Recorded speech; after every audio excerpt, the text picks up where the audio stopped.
Why is it that no matter how much we achieve, it often feels like it's not enough? Like we're chasing something just out of reach, convinced that when we finally catch it, then we'll be satisfied.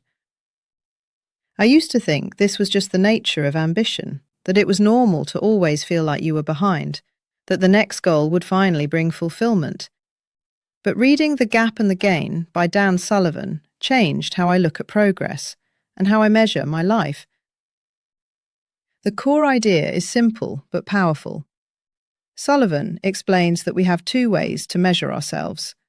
The first is what he calls living in the gap. This is where you measure yourself against an ideal, an imagined future, a moving target that shifts every time you get closer. In the gap, no achievement feels like enough because you're always focused on what you haven't done yet. You're comparing reality to fantasy. And when you live like this, progress feels like failure. It drains your energy. It keeps you stuck in a loop of dissatisfaction, even when you're technically succeeding. The alternative is living in the gain. Instead of looking ahead at how far you still have to go, you look back and measure how far you've come. The gain is about progress, not perfection. It's about recognizing the growth you've already experienced, the lessons you've learned, the challenges you've overcome, and the ways you've improved.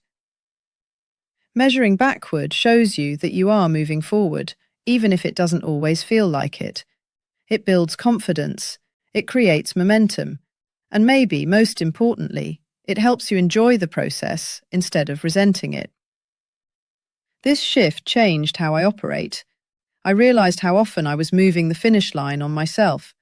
I'd hit milestones, whether it was subscriber counts, project completions, even personal things like fitness goals, and my first thought wasn't celebration, it was, what's next? What haven't I done yet?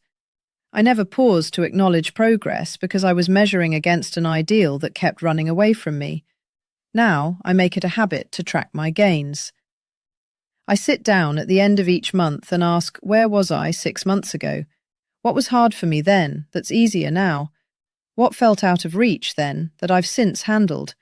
It grounds me. It reminds me that growth is rarely obvious when you're inside of it.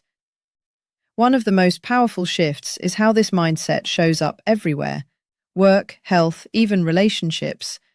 It all feels lighter when you stop living in the gap. You stop measuring your life against impossible ideals and start appreciating how far you've come. It doesn't mean you stop having goals. It just means you stop letting your future rob you of your present. If this resonates, you'll want to hear what I learned from The Psychology of Money next. It builds on this same truth, that success, wealth, and happiness aren't found in chasing more. They're found in how you think, how you measure, and how you choose to see your progress.